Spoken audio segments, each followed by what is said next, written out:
de todos bien conocido, el que ama con aprecio a todo el que está afligido. Este libro primero fue una, un gran apoyo para mí en la investigación, todas las ideas que iba teniendo, incluso sueños relacionados con el personaje que yo tenía, etcétera, etcétera. Lo fui apuntando en el libro.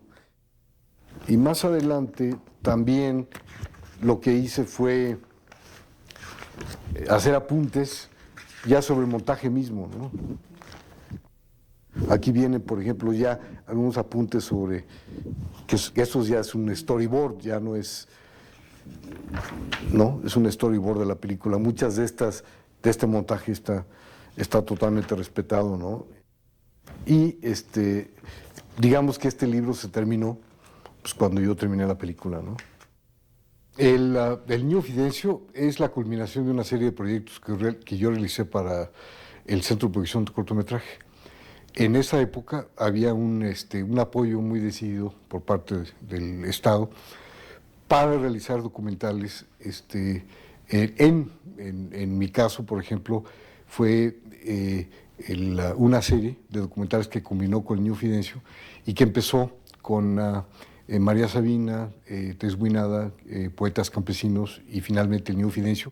La información sobre el Niño Fidencio es muy variada y obviamente esto del Niño Fidencio ha dado lugar a muchas leyendas e historias que no han sido corroborables. Se sabe, por ejemplo, que él nació en 1898 en Guanajuato, que fue en un pueblito que se llama Iramuco, cerca de Acámbaro. Se dice que él empezó a curar a los 8 años, que la primera persona que curó fue a su madre, de una fractura de un brazo que le entabló. Fue mucho más tarde, digamos más o menos como 1921, cuando él tenía más o menos como 23 años, que empezó a realizar algunas curaciones que empezaron a hacerlo famoso.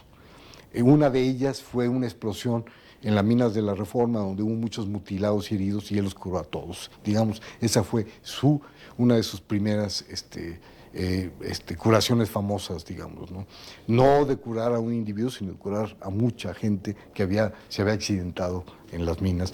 Otra curación famosa fue al mismo dueño de la hacienda, un señor que se llamaba Teodoro von Bernich, que lo curó de unas llagas que tenía en las piernas, según esto causadas por unas hormigas que habían sido fortalecidas por una sustancia con que las fumigaban y que al señor prácticamente le estaba amenazado con amputarle las piernas porque las tenía llenas de llagas, ¿no?, infectadas. Y el Niño Fidencio empezó a incurrir en estas curaciones muy sui generis. En este caso fue con una mezcla que hizo de jitomate, una especie como de salsa de jitomate en donde le metió las piernas, ¿no?, y finalmente lo curó. El 28 fue la visita del presidente Calles. Está documentado, el presidente Calles llegó en el tren Olivo. Seguramente él viajaba de Saltillo a Nuevo León o de Nuevo León a Saltillo y decidió pararse en Espinazo para conocer al Niño Fidencio. Eso fue en febrero del 28. La visita está muy bien documentada. Claro, hay una cantidad de leyendas alrededor de esta visita, entre las cuales se encuentran que el Niño Fidencio ayudó a Calles a fundar el PRI, ¿no? Esta es una de las cosas que se dicen de ese encuentro. La verdad es que Calles tenía un problema con los riñones y creo que tenía un problema de cálculos o lo que sea, y el Niño Fidencio era un experto en hacer test, sobre todo de gobernadora, ¿no? Que la gobernadora es una planta que crece en el desierto, que tiene cualidades, muchas cualidades. Desgraciadamente nadie ha podido todavía llegar a hacerlo, a traducirlo de una forma científica, pero con la gobernadora se curan desde problemas gastrointestinales, renales, hasta se lavan radiadores, ¿no? Fidencio tenía muchos métodos muy sui generis de curación. Él curaba de esta manera, cantando, imponiendo, como ya dije, las manos. usando ropa de él, por ejemplo, de repente agarraba, se quitaba el cinturón, se lo ponía a un enfermo y para curarle un mal gastrointestinal, etcétera. Otros métodos, por ejemplo, muy conocidos era el de columpio. El niño Fidencio también se ve en la película, en el documental de los años 20, que está incluido en la película, cómo Fidencio en un columpio provoca algún tipo de ansiedad en el paciente y le gustaba curar con el columpio a gente que tenía problemas de hablar, por ejemplo, o gente que tenía problemas con los nervios, ¿no? Había otro método que era muy interesante que se llamaba el de impactoterapia. Él tenía una leoparda que se llamaba Concha, que le había quitado los dientes, entonces la tenía en un cuarto y de repente metía a sus pacientes en la oscuridad. Y cuando se daban cuenta que estaban metidos en un cuarto con una leoparda, pues hablaban por primera vez o pegaban de gritos, ¿no? Tenía nombres, por ejemplo, muy interesantes para los lugares donde él realizaba estas curaciones. Donde tenía el columpio se llamaba el Círculo Cuadrado, por ejemplo. A todo su complejo de hospital que él tenía le llamaba la ciudad del dolor. Tenía un corral donde él mantenía a los enfermos mentales, algunos de ellos estaban amarrados, ¿no? Otro método muy importante de curación del niño Fidencio era la hidroterapia, como él mete en un estanque, ¿no?, a los pacientes y los sumerge en el agua. Un estanque que también está mezclado con lodo, que es tierra de las minas, ¿no?, de lugares cercanos, y con esta combinación de agua con minerales de repente tenía resultados muy positivos, ¿no?, en los pacientes.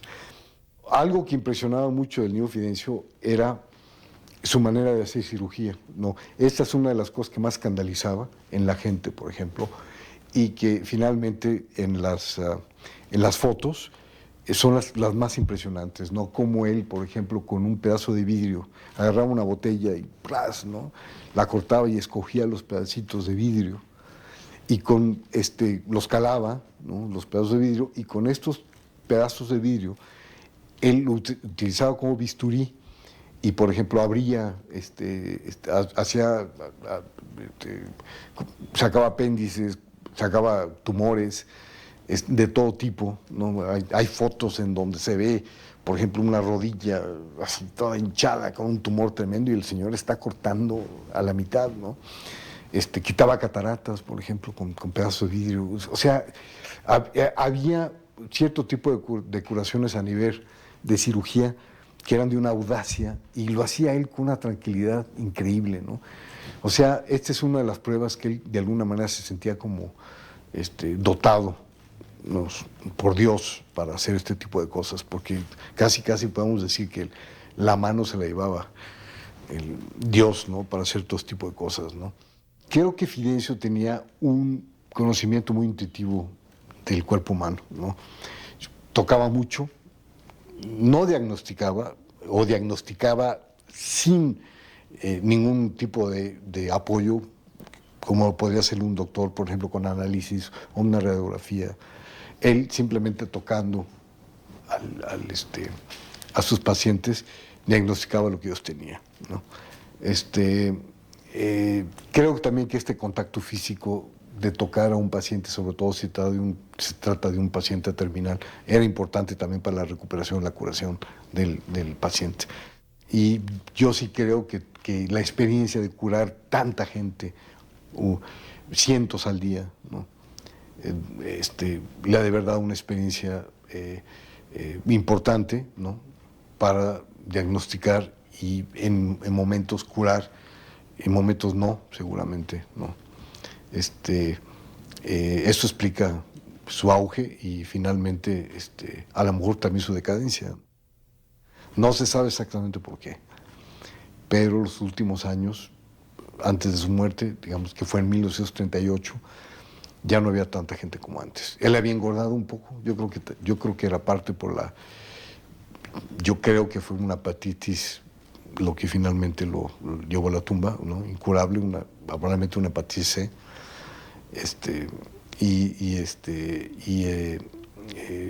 Ya no tenía esta popularidad que había tenido pues, 10 años atrás, ¿no? Después de muerto viene esta teoría de que el espíritu de él se desparrama en mucha gente y empiezan a surgir los cajitas y las materias, ¿no? La primera fue una que también está relatado muy claramente en la película por las hijas de don Enrique López de la Fuente, que fue una ciega, la primera que recibió el poder el espíritu del niño Fidencio, y que fue la autora de la canción famosa esta que todo el mundo canta, ¿no? Fidencio Constantino, mi corazón te llama, porque tú solo sabes cómo al Señor se le ama, porque tú solo sabes cómo al Señor se le ama.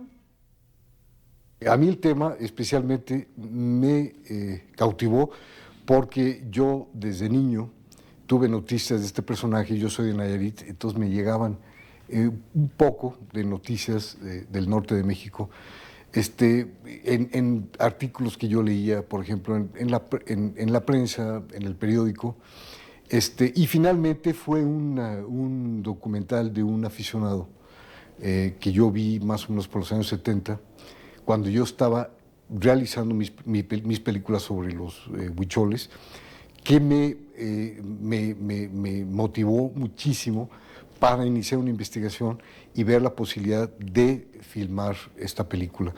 Estas películas las realizamos en 35 milímetros, cosa que ahorita es prácticamente imposible ya para un documentalista realizar un trabajo en este formato. La mayoría de los trabajos que ahora se realizan son en video. Yo ya había estado trabajando mucho con el tema de ritos, por ejemplo, más por parte del lado indígena, relacionados con alucinógenos, el caso de María Sabina, por ejemplo, el caso de los huicholes, los coras. Y en este caso, es un caso muy específico, muy especial, porque se trata de un fenómeno de espiritismo que es muy poco usual, por ejemplo, en México, que más bien tiene una relación, el espiritismo, con países como Brasil, el Caribe, pero en México sí existen muy pocos antecedentes de un fenómeno como este.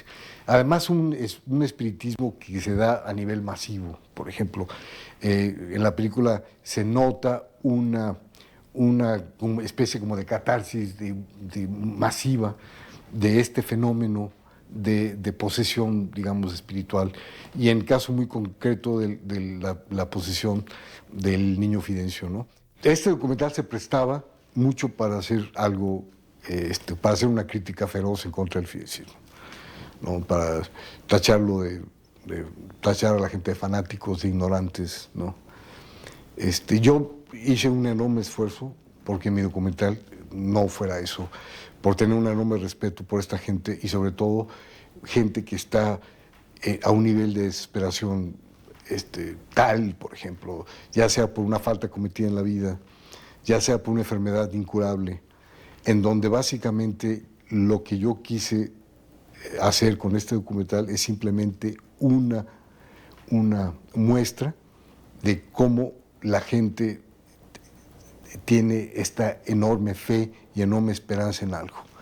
Hay una escena, que es una de las escenas que más me tocan a mí en la película, que es en el charco, hay un niño con parálisis cerebral, y yo estuve de repente muy renuente a meter esa escena, ¿no? La escena empieza con una larga toma con el niño, en donde vemos esta terrible como cosa que les pasa a estos personajes, ¿no? A nivel físico, ¿no? Y este sufrimiento terrible de esta descoordinación y quién sabe qué demonios les pasa en la mente y en el cuerpo a esta gente, ¿no?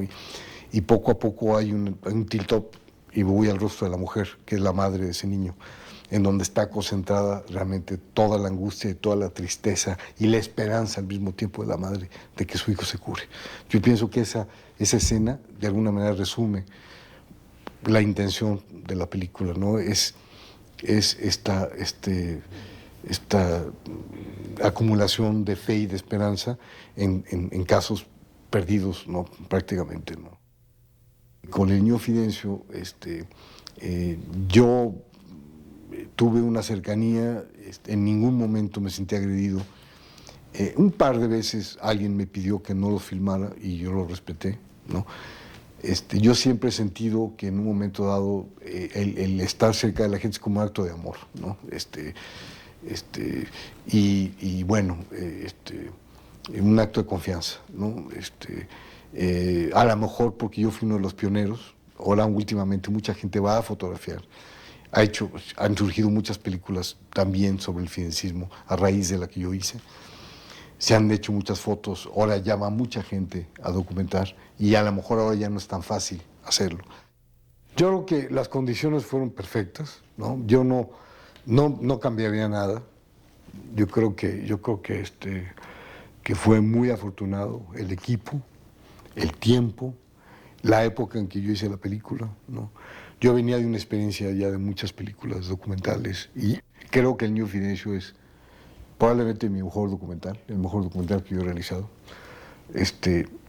Y lo hice ya con una experiencia de muchos años, a pesar de que era muy joven, de todas maneras yo había tenido una gran experiencia ya como documentalista. Y muchas cosas fueron las que coincidieron felizmente.